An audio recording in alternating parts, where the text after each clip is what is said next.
सभी मित्रों को प्रणाम, नमस्कार। मेरी आवाज आप तक ठीक है?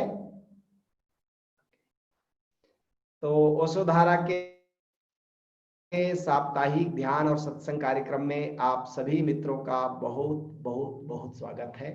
और फेसबुक में भी जो लाइव है उसको देख रहे हैं उन मित्रों का भी मैं बहुत स्वागत करता हूं। आज इस सत्संग में कुछ प्रश्न आप मित्रों में से कुछ ने पूछा है, तो मैं समझता हूं कि जिन्होंने प्रश्न पूछा है वो जरूर उपस्थित हो गए होंगे इस सभा में, तो उन्हीं से मैं शुरुआत करता हूं। मंजीत जी ने पूछा है जम्मू कश्मीर से, कह रहे हैं कि आचार्य जी प्रणाम, सत्संग के लिए मेरा एक सवाल है कि बहुत प्रकार के भय होते हैं, जैसे कि लोग क्या बोलेंगे, या स्टेज फियरिंग, मंच में खड़े होकर बोलने का डर, जॉब में जूनियर को सीनियर से डर, अंधेरे से भय, और भी काफी तरह के भय होते हैं। इन सभी प्रकार के भय से बचने के लिए हम क्या करें जिससे ऐसा हो कि बिना हार्ट बीट तेज और कह रहे हैं विदाउट किसी डर के आसानी से हम सामना कर सकें? कृपया मार्गदर्शन करें। मंजीत का सवाल बड़ा महत्वपूर्ण है, क्योंकि हमारी सबसे बड़ी बुनियादी समस्या भय है। भय क्या है? भय को एक लाइन में समझना चाहें तो वो है हानि की आशंका, कि मेरा कुछ नुकसान न हो जाए। चाहे वो इज्जत के मामले में हो कि इज्जत न चली जाए, चाहे धन न चली जाए, चाहे शरीर न चला जाए, या इन सब को देखें तो सभी भय के पीछे एक ही चीज खड़ा हुआ है, बड़ा भय। वो है मृत्यु का भय, क्योंकि सबसे बड़ी हानि तो वही है। बाकी हानि तो वस्तुओं की हो सकती है, या हमारे सिद्धांतों की, कल्पनाओं की हो सकती है, धारणाओं की हो सकती है, लेकिन शरीर ही चला जाए तो जिस शरीर को हम अपना मान बैठे हैं उसके चले जाने का भय तो सबसे बड़ा भय है। तो इसको कह सकते हैं कि अंततः सभी भय के पीछे मृत्यु का भय खड़ा है। लेकिन जैसे आपने शुरू में कहा, चलिए मैं इन्हीं से शुरुआत करता हूं कि लोग क्या कहेंगे, इसका भय। स्टेज की फियरिंग, मंच में बहुत लोग नहीं बोल पाते, या माइक सामने आते ही घिघी बन जाती है, हाथ पैर कांपने लगते हैं, या जूनियर को डर लगता है कि सीनियर कुछ एक्शन न ले ले जॉब में, या फिर अंधेरे से, ज्यादातर लोग अंधेरे से भयभीत होते हैं। मेरे एक सर हैं, अब दिवंगत हो गए, लेकिन वो 80 साल की उम्र में भी अंधेरे से डरते थे। अपने कमरे में उनको अकेले रहने से या कहीं भी अंधेरे में अकेले रहने से डर लगता था। मैंने पूछा, आप सब जानते हैं, आप प्रोफेसर हैं, आप इतने पढ़े लिखे हैं। बोले वो ठीक है, लेकिन जहां अंधेरा घिरता है तो मुझे डर लगता है। तो मैंने पूछा, आप क्या कारण सोचते हैं कि इसका कारण क्या है? तो उन्होंने कहा, बचपन में मेरी माँ मर गई, और उस बचपन में मुझको अंधेरे से जब भी मुझे डराया जाता था तो अंधेरे को लेकर डराया जाता था, कि उधर अंधेरे में मत जाओ, उधर कुछ है, बाऊ है या कुछ भी है, ऐसा काल्पनिक भूत बता देते थे, तो मैं डर जाता था। तो वो मेरे गहरे अचेतन में है। मैं भले ही पढ़ लिख गया हूं, भले ही सारी चीजों को समझता हूं कि अंधेरे में कुछ भी डर नहीं है, लेकिन ये सारी समझ मेरी ऊपर है, और जैसे ही अंधेरे गिरता है तो मेरे भीतर से भय उठता है। ये उन्होंने मुझे कहा। तब मैं भी सोचने लगा कि वास्तव में भय क्या इतनी जड़ें जमाए बैठे हैं। आप ओशो के प्रवचनों में सुनेंगे तो भय पर जब जब पूछा गया है, ओशो ने जरूर से जरूर उसका जवाब दिया है और बोला है। जितना मैंने पढ़ा सुना है उनके प्रवचनों में, उनको और अपने कुछ अनुभव के आधार पर मैं आपको इसके संबंध में बताना चाहूंगा कि यह जो भय है, वस्तुतः इसके पीछे कारण क्या है। और भय इतना ज्यादा है, आप देखे होंगे बचपन में छोटे बच्चे को, जिसको भाषा भी नहीं आती, भय शब्द भी जो इसने नहीं सुना है, वो भी भयभीत होता है। आप छोटे बच्चे को, यदि 1 साल के बच्चे को भी या 6 महीने के बच्चे को भी पालने में लेटे देखे हैं, तो कभी कभी वो सिहर जाता है, कांप जाता है, यानी कोई चीज उस समय भी उसको भयभीत कर रही है। तो इसका मतलब हमारे चेतन और अचेतन से भी गहरे, एक तरह से कहना चाहिए समूह अचेतन में भी भय है। यह भय क्या है जो जन्मों जन्मों से हमारा पीछा कर रहा है, मतलब इसका मतलब इतनी गहराई में है कि इसको निकालना हमारे बाहर के उपायों के बस की बात नहीं है।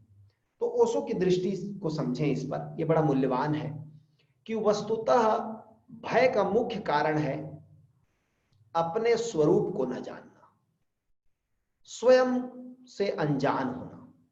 जब तक हम स्वयं को नहीं जानते, ये भय कितनों भी हम इसको अच्छी अच्छी कक्षा ले लें, अच्छी अच्छी सिद्धांत वाक्य रट लें, भय के आगे जीत है और जो डर गया सो मर गया, ऐसी बड़ी बड़ी बातें कह लें, लेकिन इससे हमारा छुटकारा नहीं होगा।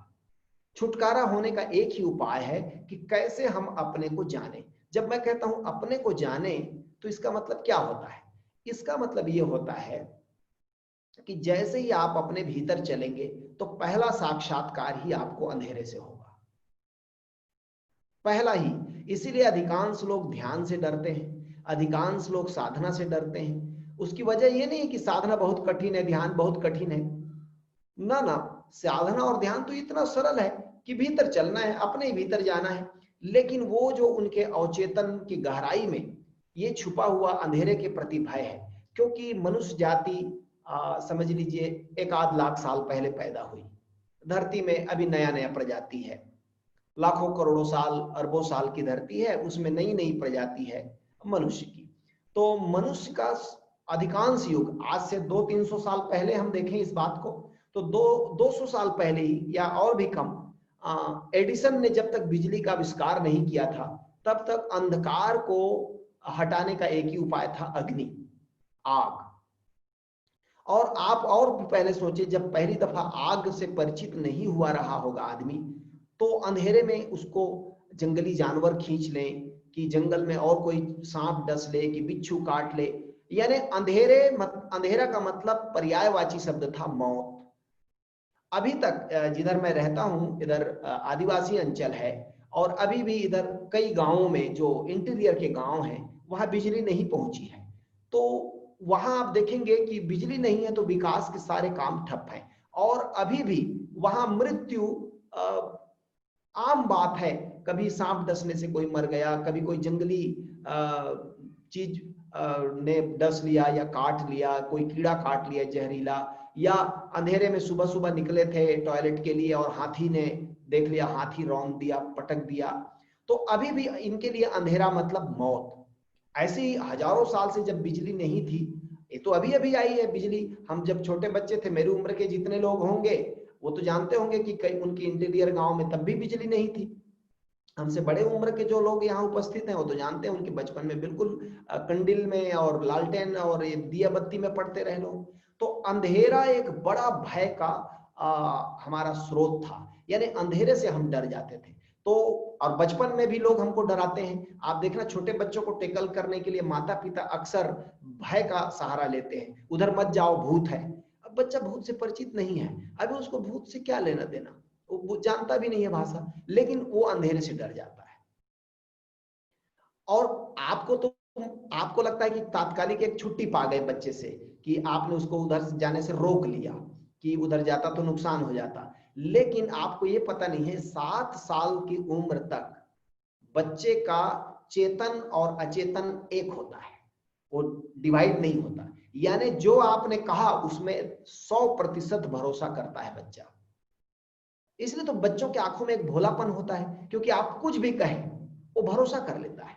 उसका भरोसा करने का कारण यह है कि संदेह वाला कॉन्शियस माइंड उसका अभी जगह नहीं है, उसका टुकड़े टुकड़े नहीं हुआ है मन का, अभी वो अखंड मन है। इसलिए उसके चेहरे में एक भोलापन है, एक सुंदरता है, वो अखंडता के कारण है। तो उस बच्चे को आप कह दें कि उधर भूत है कि प्रेत है कि खा जाएगा, तो बच्चा आपको तो लगता है कि ठीक है, डर के आ गया, तात्कालिक हल मिल गया, लेकिन बच्चे के मन में सदा के लिए वो गहराई में चला गया। अब उस भय से वो मुक्त नहीं हो पाएगा। अधिकांश लोगों को मैंने देखा है गांव में भी, कि जिस गली से वो दिन में 10 बार निकल रहे हैं, रात में उसी गली से नहीं निकल सकते, क्योंकि वहां एक घना नीम का पेड़ है या इमली का पेड़ है, अब वहां से वो नहीं निकल सकते। तो भय जो है वस्तुतः बहुत आदिम हमारी अचेतन या कहें कलेक्टिव अनकॉन्शियस में है। हम इसलिए अपने से भयभीत हो जाते हैं। जब भी हम ध्यान करने जाते हैं पहला ही साक्षात्कार अंधेरे से होता है। वो जो निराकार है वो अंधकार है पहले। ओशो ने तो कहा है कि इस बात को समझना, तुम बहुत से धर्मों में, धर्म ग्रंथों में परमात्मा को प्रकाश कहा गया है कि परमात्मा परम प्रकाश है, नूर है, अल्लाह का नूर है, अल्लाह नूर है। लेकिन ओशो कहते थे फिर अंधकार क्या है? तुम कहते हो परमात्मा अखंड है, तो परमात्मा यदि प्रकाश है तो फिर अंधकार क्या है? नहीं, अंधकार भी परमात्मा है। और अंधकार और प्रकाश ये दो चीजें नहीं है। इसको और समझना चाहिए हम लोगों को कि अंधकार और प्रकाश ये दो चीजें नहीं है। ये दोनों के, समझ लीजिए, प्रकाश को हम कह सकते हैं कि कम से कम अंधकार, और अंधकार को कम से कम हम कह सकते हैं कम से कम प्रकाश। यानी अंधकार में भी प्रकाश होता है। लेकिन अभी मान लीजिए आप एक तेज लाइट देख लें, दिन की रोशनी में भी आप सूरज को भर आंख देख लें तो दिन की रोशनी में भी आपको चारों तरफ अंधेरा नजर आएगा, फिर आपको कोई चीज दिखाई नहीं पड़ेगा। क्या हुआ? आपने ज्यादा रोशनी देख लिया। अब ये जो कम रोशनी है आसपास, ये आपको अंधेरा मालूम पड़ेगा। ऐसे ही अभी आपने लाइट की रोशनी देख ली बाहर कमरे में, जो जल रही लाइट है उसकी रोशनी, अब आंख बंद करेंगे तो यद्यपि वहां भी रोशनी है लेकिन अब वो अंधकार लगेगा, क्योंकि उसकी तुलना में वहां कम लाइट है। और जब आप किसी दिन भीतर के अंधकार से सामंजस्य बिठा ले, देखते ही रहे भीतर के अंधकार को, तो आप पाएंगे वह भी रोशन है। लेकिन उसके लिए पेशेंस चाहिए, धैर्य चाहिए। पुराने ऋषि लोग, महर्षि लोग, मुनि लोग क्यों गुफा में जाते थे ध्यान करने? गुफा में जाने का कारण क्या था? वो इसलिए भी था कि वहां गुफा का अंधकार ऑलरेडी है, वो अंधकार भी सहयोग करेगा। अभी जैसे हम लोग वसुधारा में साधना करते हैं तो आप देखे होंगे हम सब लोग आई पट्टी लगाते हैं सामने अंधकार करने के लिए, क्योंकि आंख बंद भी कर लें तब भी बाहर की रोशनी पलकों से अंदर चली जाती है। यदि तेज रोशनी है तो अंदर चली जाती है, तो और भी अंधकार करने के लिए हम काली पट्टी लगा लेते हैं और फिर अंधकार दिखता है। फिर हम समाधि प्रोग्राम करते हैं तो धीरे धीरे गहरे में जाते जाते हैं तो पाते हैं वहां भी अंधकार नहीं है, वहां भी आलोक फैला है। आप वसुधारा के निरति समाधि कार्यक्रम अभी जो 1 तारीख से है, इसमें आएंगे तो देखेंगे वहां भी आलोक है। लेकिन उस आलोक को देखने के लिए विधियां चाहिए बड़ी, और पेशेंस चाहिए कि धीरे धीरे उस भीतर के आलोक से आप परिचित हो कि वो कैसा है। जिस दिन कोई भीतर के आलोक को देख लेता है तो पहला भय उसका चला गया और बड़ा भय उसका चला गया। वो अंधकार का जो भय था वो चला गया। इसीलिए कहते हैं कि सदगुरु के शरण जाए बिना, साधना किए बिना, ध्यान की गहराई को अनुभव किए बिना भय से मुक्त नहीं हो सकते। हम बड़ी बड़ी सिद्धांत की बातें रट लें, वो मोटिवेशनल गुरु लोग चिल्ला चिल्ला के भय के खिलाफ बोल दें, लेकिन वो आपके काम आने वाली नहीं है। मुझे याद है जब मैं 10वीं कक्षा में पढ़ता था तो पहली दफा मुझे स्टेज में एक कार्यक्रम देने के लिए चुना गया। स्कूल में मेरे शिक्षकों ने चुना कि तुमको ये कार्यक्रम देना है, और मुझको जादू सिखाया गया था। मेरे एक शिक्षक जादू जानते थे तो 2-4 हाथ की सफाई आइटम मुझको सिखाया था उन्होंने। और मुझे याद है एक राइस मिल के मैदान में हमारा कार्यक्रम था, और जब मैं पहली दफा सूची टंगी थी कि 10वें नंबर पर मेरा कार्यक्रम है, तो आप विश्वास नहीं करेंगे, जब 6वां नंबर आया, 6वां कार्यक्रम हो गया, उसके बाद 6वें से लेकर 9वें तक मैं 5 बार पेशाब गया डर के मारे। स्टेज का इतना डर था कि बार बार मुझको बाथरूम जाना पड़ता था भय के मारे। मेरे शिक्षक कहते थे डरो मत, लेकिन वो स्टेज फियरिंग था। आज मुझे समझ में आता है। फिर धीरे धीरे धीरे स्टेज में चढ़ते चढ़ते वो फियर दूर हुआ।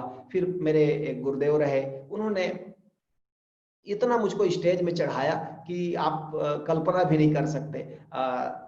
महाविद्यालय में मैं पढ़ता था तो वो राष्ट्रीय सेवा योजना के अधिकारी थे, जगह जगह कॉलेजों में घूमने जाते थे, हर जगह स्कूटर में मुझको बैठा कर ले जाते, हर जगह वो खुद भाषण देने के लिए आमंत्रित होते। वो बोलते और तत्काल फिर बोलते थे कि मेरे साथ आया हुआ ये जो छात्र है बड़ा विद्वान है और बढ़िया बोलता है। तो मैं कहता था कि मेरे को तो आता ही नहीं बोलना, आप क्यों फंसा देते हैं? बोलते थे यहाँ तुमको कौन जानता है, बेइज्जती होगी भी तो तुमको कौन जानता है, यहाँ प्रैक्टिस करो। तो ऐसे स्टेज में मैं प्रैक्टिस करता था जहां मुझे कोई नहीं जानता था, दिल खोल के बोलता था, गलती हो जाती थी तो सुधार भी देते थे। लेकिन धीरे धीरे स्टेज का भय दूर हुआ। अब आज के डेट में मैं कह सकता हूं कि स्टेज का भय अब मुझे नहीं रहा। चाहे सामने कोई भी व्यक्ति हो, तो मुझे अपने बोलने में हिचकिचाहट नहीं होती। लेकिन अनेक मित्रों को मैं अभी भी देखता हूं, उनके हाथ से पसीने छूटने लगते हैं, पैर कांपने लगते हैं, प्यास बढ़ जाती है। तो होम्योपैथी में दवाई भी देते हैं हमारे गुरुजी कि इसको लेने पर आप स्टेज फियरिंग दूर होगी। तो मैं रखे रहता था यहाँ हमारे बच्चों को कॉलेज में सिखाने के लिए कि स्टेज में चढ़ने के पहले 2 बूंद टपका लो, वो तुम्हारी चेतना में एक परिवर्तन करेगा। लेकिन इन सब बाहरी उपायों से हम तात्कालिक हल पाते हैं, लेकिन असली हल है वो है स्वयं का ज्ञान। जैसे ही आप अपने आलोक स्वरूप को, अपने चैतन्य स्वरूप को जानते हैं, और ये भी मैं बता दूं, अभी प्रासंगिक होगा यह भी बताना कि ध्यान की गहराई में एक जगह जाकर, बहुत से मित्रों ने, अब करीब करीब 10 साल से मैं साधना शिविर का संचालन कर रहा हूं, तो मैंने देखा कि करीब करीब एक सवाल सब लोग करते हैं कि ध्यान में जब मैं गहराई में गया तो मैं डर गया और डर के मैं बाहर आ गया। अनेक मित्रों, आप में से भी बहुत से मित्रों को यह अनुभव होगा कि ध्यान में एक जगह जाकर एकदम से आदमी भय पकड़ लेता है।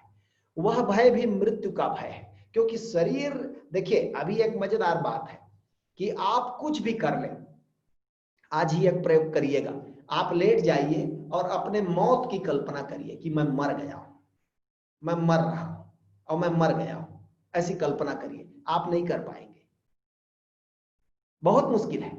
कारण यह है कि जो मरता है वो शरीर है, मरता तो कोई भी नहीं। दो चीजें अलग अलग होती है, हमारी जो चेतना है वो शरीर से अलग होती है। तो चेतना कभी भी ये कल्पना नहीं कर सकती, क्योंकि चेतना कभी मरी ही नहीं है। तो जो मरी ही नहीं है, उसके लिए तथ्य नहीं है, कभी घटना घटी नहीं है, उसको वो कल्पना कैसे कर सकता है? इसलिए अपनी ही मौत की कल्पना, हम दूसरे के मौत से डर जाते हैं, दूसरे का खून देखकर डर जाएंगे, दूसरे की घायल अवस्था देखकर डर जाएंगे, मरे हुए व्यक्ति के लाश को देखकर डर जाएंगे, लेकिन हम अपने को मरे हुए की कल्पना बहुत ही मुश्किल। अपने मृत्यु की जरा कल्पना करना कि ऐसा हो रहा है, ऐसा हो रहा है, और आपको मौत के जैसा कुछ दिखाई ही नहीं पड़ेगा। तो अपनी मौत की तो कल्पना नहीं, लेकिन ध्यान की गहराई में एक जगह जा करके आपको मौत का भय पकड़ेगा। वह कौन सा क्षण है? जिस समय आपका मन मिटने लगता है, जिस समय आपका मन डिसॉल्व होने लगता है, अस्तित्व में बिखरने लगता है। आप मन की तरह जब बिखरने लगते हैं, लहर की तरह जब सो जाते हैं और सागर बजता है, तो उस सागर के साक्षात्कार से एक भय पकड़ता है, विराट के साक्षात्कार से एक भय पकड़ता है। आपको याद दिलाऊं कि गीता में भगवान श्री कृष्ण ने खूब समझाया अर्जुन को।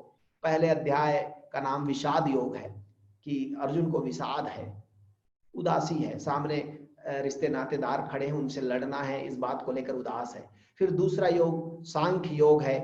भगवान श्री कृष्ण जब बोलना शुरू करते हैं तो दूसरे अध्याय में सांख्य योग से उसको परिचय कराते हैं। फिर आगे ऐसे अनेक अध्यायों में चलता है कि भक्ति योग है, ज्ञान योग है, और अलग अलग योग के नाम है। बहुत सुनने के बाद अर्जुन ने कहा कि समझ में नहीं आता, आप जो बोलते हैं बहुत अच्छा बोल रहे हैं, मुझको सुनने में अच्छा लग रहा है, ये समझ में नहीं आ रहा है। तो आप मुझे ऐसा करो, आप जो बोलते हो कि आप परम ब्रह्म हो और आप ही ईश्वर हो, आप ही ब्रह्म हो, तो ऐसा करो, एक बार मुझको दिखा दो। कृष्ण भी सोचे कि और 8-10 अध्याय बोलने के बजाय दिखाई देना ठीक है। तो उन्होंने, कहते हैं कि जैसे ही अर्जुन के माथे को टच किया, अर्जुन की दोनों आंखें बंद हो गई और एक और नजर खुल गई जो भीतर देख रहा था, और उसमें उसने कृष्ण की विराटता को देखा, वो जो तत्व ब्रह्म है उसकी विराटता को देखा। और कहते हैं तत्काल जैसे ही अर्जुन ने उसको देखा, भय से थर-थर कांपने लगा, चिल्लाने लगा और कृष्ण को पुकारने लगा कि मुझे बाहर निकालो, बाहर निकालो, मैं डर रहा हूं, ये मैं नहीं देख सकता। और फिर कृष्ण ने उसको टच किया और जादू की तरह वो बाहर आया। तब कृष्ण ने पूछा कैसा रहा? उसने कहा अब मैं समझ गया आप कौन है, अब आप जो कहेंगे मैं वही करूंगा, अब मैं देख लिया कि आप कौन है। वो उस जगह से देख लिया जहां से कृष्ण देख रहे हैं लगातार अपने को, उस जगह से अर्जुन को भी उन्होंने दिखा दिया। ऐसे हमारे युग में भी हुआ। परम गुरु ओशो ने कई लोगों को ऐसे ही छू करके, रामकृष्ण परमहंस ने विवेकानंद को वैसे ही शांत किया। विवेकानंद बड़े जिद्दी थे, मानते ही नहीं थे, मानते ही नहीं थे कि आप परमात्मा को देखे हैं, आप दिखा सकते हैं। तो रामकृष्ण परमहंस तो सरल आदमी थे, एकदम ज्यादा पढ़े लिखे भी नहीं थे। उन्होंने कहा अब जनाई देता हूं, आ तुझको इधर। अब जैसे ही कृष्ण की भांति उन्होंने उसको छुआ, टच किया, वो जो तीसरा नेत्र है, वो जो चेतना की आंख है, वो खुली, और जैसे ही देखा विवेकानंद जैसा बलिष्ठ युवक थर थर कांपने लगा और एकदम से भय से डर गया। आप सोचे, जब विवेकानंद जैसा व्यक्ति, जो निर्भीक व्यक्ति है, जो रात की नदी में कूद करके किसी को परमात्मा के विषय में पूछने जा सकता है, वो व्यक्ति भयभीत हो गया। अर्जुन जैसा महायोद्धा जो लड़ाका था, वो भयभीत हो गया, तो आप और हम किस खेत की मूली हैं? आप सोच सकते हैं। हमें भी ध्यान की उस जगह जाकर जहां विराट के दर्शन होते हैं भय पकड़ेगा, लेकिन उसी जगह सदगुरु काम आता है। वही जगह है जहां सदगुरु छलांग लगवाता है। इसलिए सदगुरु के बिना कोई लाख चेष्टा करे, लाख प्रयास करे, उस जगह से को ट्रांसेंडेंट नहीं कर पाएगा। एक मेरे बड़े पुराने मित्र हैं, ओशो के सन्यासी हैं, बड़े उम्र दराज हैं, अक्सर कभी कभी मुझको फोन करते हैं और बोलते हैं, स्वामी जी वो जो भय पकड़ता है उस जगह को कैसे छलांग लगाऊं? तो अब मैं उनको कैसे कहूं? मैं उनको कहता हूं आप ओशोधारा में आ जाए, और ओशोधारा के बड़े आलोचक हैं, क्योंकि ओशो के पुराने सन्यासी हैं, ओशोधारा को स्वीकार नहीं कर पाते, लेकिन मुझको प्रेम करते हैं, तो मेरे से पूछते हैं कि कोई बाईपास टेक्निक है, आप बता दो। मैं कहा बाईपास टेक्निक कुछ नहीं है स्वामी जी, आपको सदगुरु का शरण लेना होगा, और वहीं पर उनका मन हिचक रहा है, कहीं ना कहीं अहंकार की एक सूक्ष्म रेखा हिचक रही है, वो चाहते हैं कि खुद ही उसको लांग जाओ। कहते हो मेरे गुरु तो ओशो हुए। मैं कहा ओशो है तो फिर आप ओशो से ही परमिशन लीजिए, ओशो से ही सहारा लीजिए, लेकिन ओशो खुद ही कह रहे हैं कि जो शरीर में नहीं होगा सदगुरु, वो मदद नहीं कर पाता, और मदद कर पाता है वो तभी कर पाता है जब तुम किसी शरीरधारी गुरु के पास होते हो, तो उसके थ्रू मदद करता है। तो उसके थ्रू मदद लोग को आप लेने में तैयार नहीं है, और जिस ढंग से ओशो मदद चाहते हैं आप लेने को तैयार नहीं है, और आप जिस ढंग से मदद चाहते हैं ओशो दे नहीं सकते। अब ये बड़ा विमोचन है। तो इसलिए मैंने खैर भय के संबंध में इस सबको इसलिए बताया कि संसार के भय तो आज नहीं कल आप थोड़ा भी ध्यान करेंगे तो मिट जाएंगे। ये जो आपने पूछा है मंजीत कि स्टेज की फीलिंग, कि लोग क्या कहेंगे, कि जूनियर सीनियर का भय, कि ये जो अंधेरे का भय, ये सब तो थोड़ा भी आप ध्यान करेंगे तो मिट जाएंगे, थोड़ी सी साधना करेंगे तो मिट जाएंगे। क्योंकि जैसे ही आपने अपने आलोक को देखा, अपने निज स्वरूप को देखा, तो निर्भय हो जाएंगे।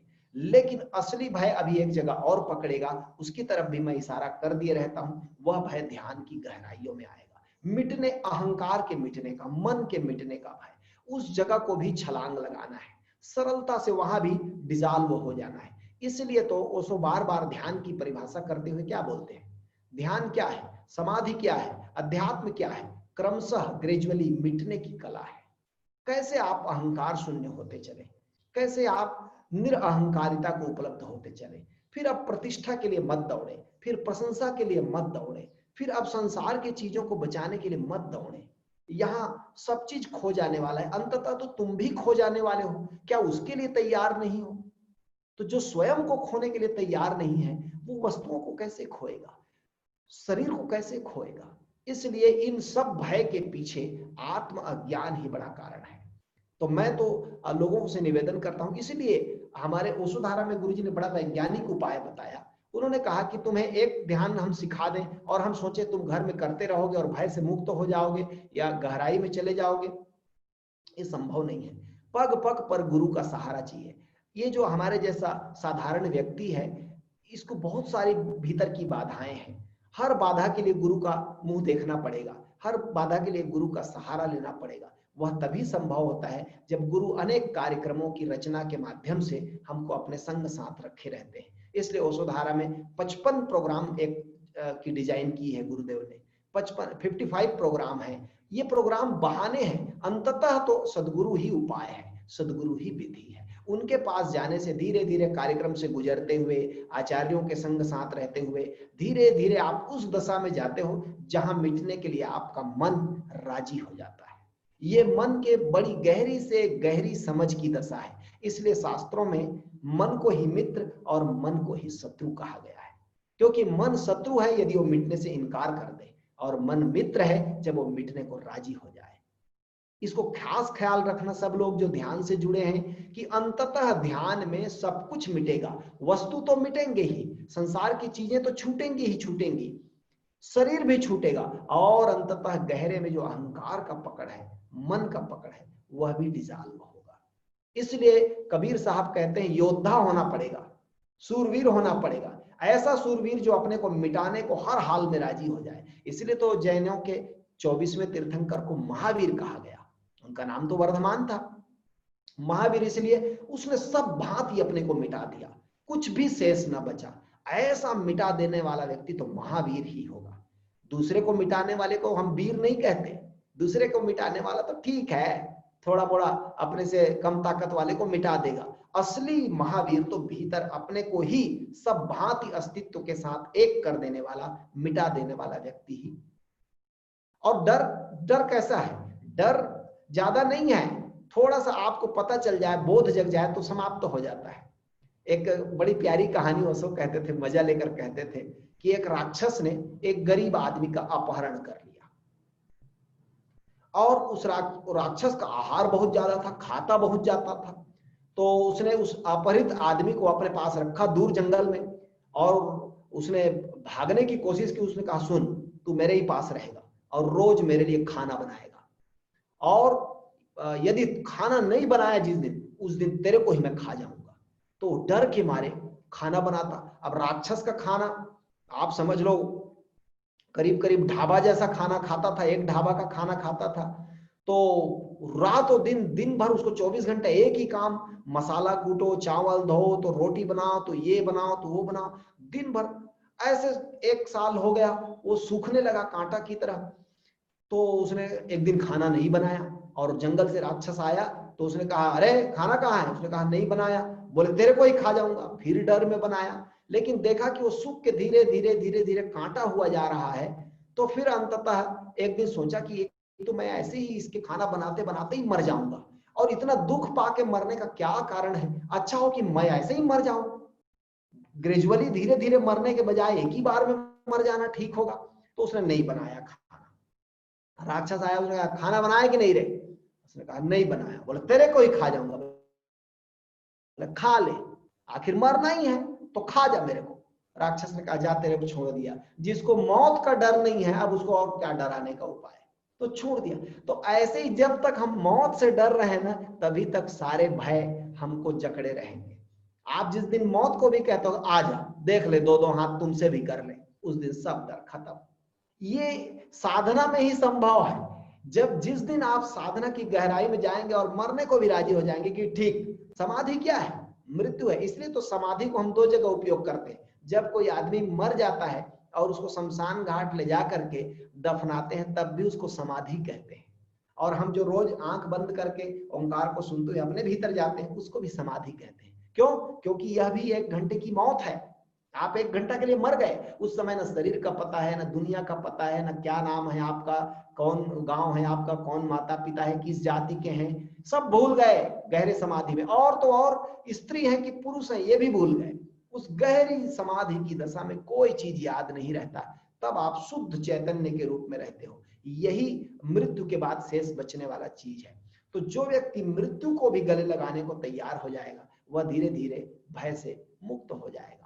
लेकिन मैं जो कह रहा हूं उसको ठीक ठीक समझना सार रूप में, कि अंततः आत्मज्ञान ही भय का निवारण कर सकता है, और दूसरा कोई उपाय नहीं है। इसलिए जितने भी लोग भय से पीड़ित हैं, उनको मैं कहता हूं, ओशोधारा में आप आइए, ध्यान सीखिए, और ध्यान की गहराइयों में धीरे धीरे, पहले उथले उथले पानी में तैरिए, फिर धीरे धीरे तैरना आ जाएगा तो गहरे पानी में भी चलेंगे। अभी गहरे पानी में सीधे डर लगता है, ठीक है, कमर कमर पानी में अभी तैरेंगे, थोड़ा थोड़ा ध्यान करेंगे, जहां भय पकड़ेगा वहां फिर निवारण करेंगे। लेकिन यह फेस करना ही होगा, इस जन्म में करें कि अगले जन्म में, आपकी मर्जी। लेकिन जब अभी सब कुछ सुलभ है तो फिर टालना क्यों? तो ये पहला प्रश्न था।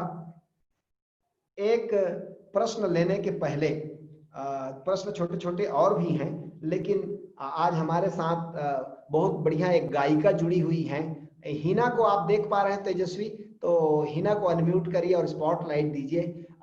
मैंने विशेष निमंत्रण दिया था कि उनका गीत बीच में होना चाहिए। मैं बोलते रहता हूं तो कई लोग सो भी जाते हैं, तो उनको जगाने का एक ही उपाय है। हिना माँ प्रणाम, नमस्कार, आप अनम्यूट कर लीजिए। जी प्रणाम स्वामी जी। मेरी आवाज आ रही है आप तक? जी जी, बहुत बढ़िया। कल फेसबुक में आधे घंटे लाइव आपको सुना, आपका इंटरव्यू तो बहुत मजा आया। तो मैंने निवेदन इसलिए किया कि सत्संग में हमारे लगभग 193 डिवाइस के द्वारा लगभग 250 लोग जुड़े हैं और आपके कंठ से एक मधुर गीत सुनना चाहेंगे।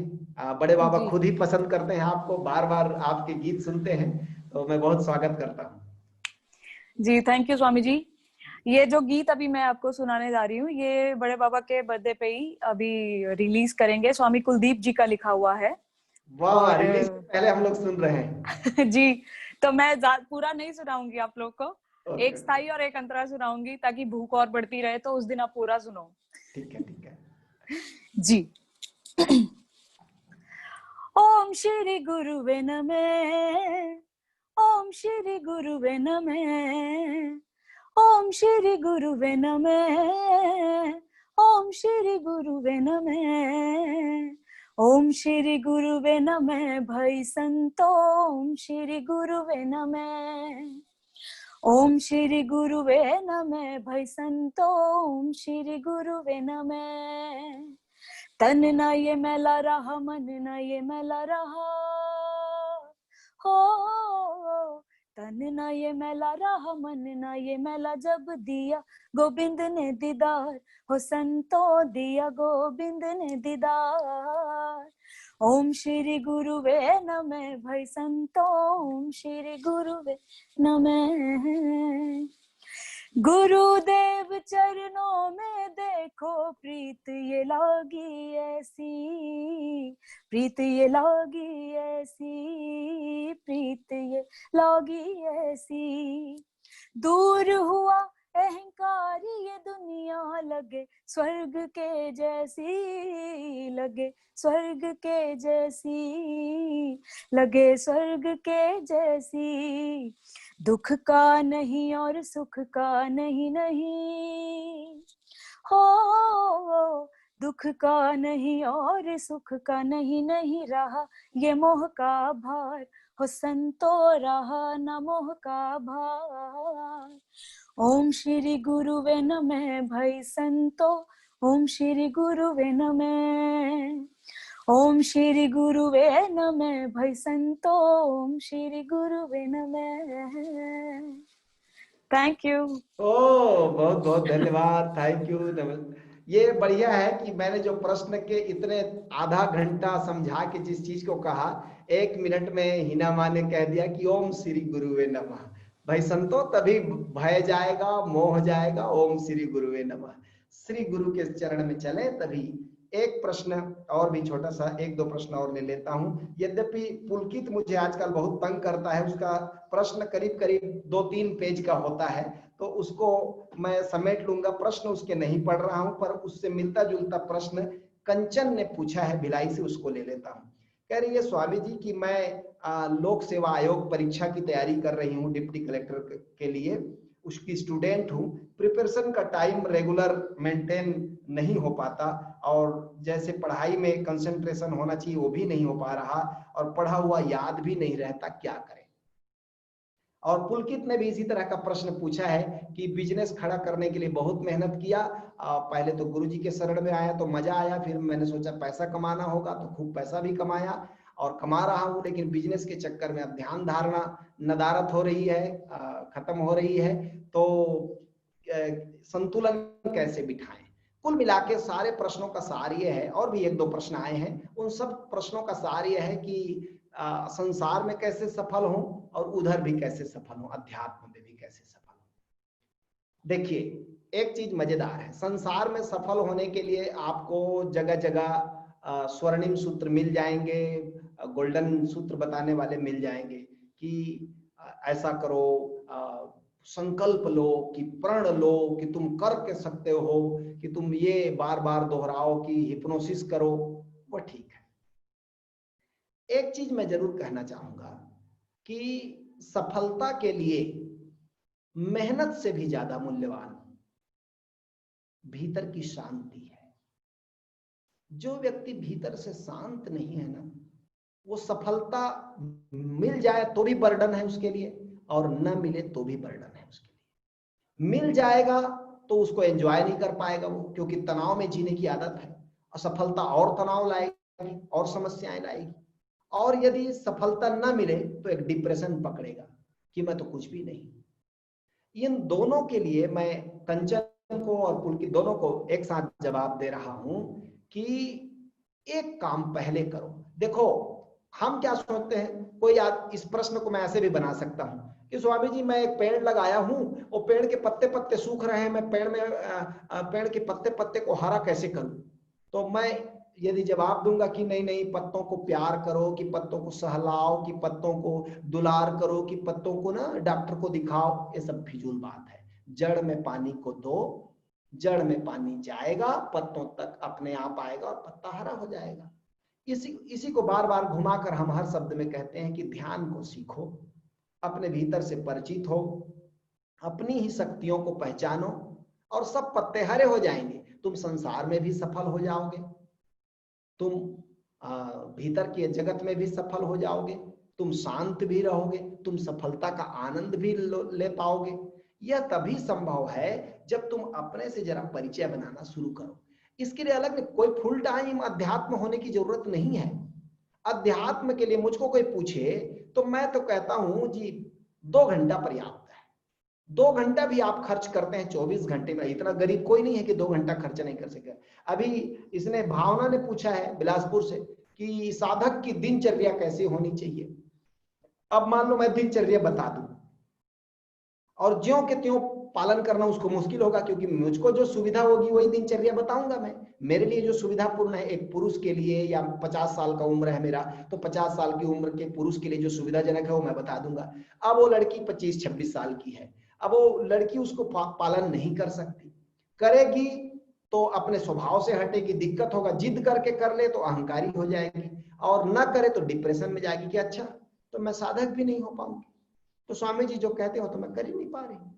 नहीं, हम ये सब झमेला नहीं पालते। हम कहते हैं 2 घंटा साधना को दो, 2 घंटे में तुम ध्यान की कोई विधि करो, जैसे अभी हम लोग करने वाले हैं, कोई ध्यान की विधि करो, और ध्यान की विधि के बाद उतने ही देर अपने भीतर के जगत में, समाधि में, ध्यान की गहराई में चलो, और उतना 2 घंटा हो गया, 2 घंटे में सब आ जाएगा। ओशो के प्रवचन भी सुन लिए, बाकी के 22 घंटे तुम दुनिया के सारे काम करो, कोई नुकसान नहीं होगा। क्यों? क्योंकि वो जो 2 घंटे का प्रकाश है वो तुमको सजग करता रहेगा दिन भर के, कि किसको करना किसको नहीं करना, दिनचर्या में किसको शामिल करना किसको नहीं करना, ये वो 2 घंटे का आलोक ही बता देगा। बैटरी फुल चार्ज है तो बाकी तुम निश्चिंत हो कि कौन सा ऐप चलाते हो तुम्हारी मर्जी, फिर व्हाट्सएप में ही सारा समय खराब करते हो कि कोई और टीचिंग वाला ऐप चलाते हो, तुम्हारी मर्जी। एक उदाहरण के लिए मैंने दिया कि बैटरी फुल है तो निश्चिंत हो। ये ध्यान हमें रोज रिचार्ज करता है, साधना हमें रोज। अभी इसलिए तो 1 से 9 तक, अभी देखो एक मजेदार चीज हम बता रहे हैं। अभी ओशोधारा में सदगुरु ने हर महीने करीब करीब 3 ध्यान समाधि या 2 ध्यान समाधि प्रोग्राम डाल दिया, क्योंकि कोई भी नया व्यक्ति करना चाहे तो ये मत कहें कि हम पहले कहते थे कि जी 6 महीना बाद है, आप 6 महीना रुको। अब 6 महीने में उसका मन ही बदल गया, 6 महीने में स्थितियां बदल गई। अभी हम ये रिस्क नहीं ले रहे हैं। इस कोरोना काल में जब लोग डिप्रेशन में बड़ी मात्रा में लोग जा रहे हैं, सुसाइड कर रहे हैं, हम कहते हैं ऑनलाइन प्रोग्राम हो रहा है, तुम थोड़ा सा रुपया खर्च करो और तुम प्रोग्राम करो।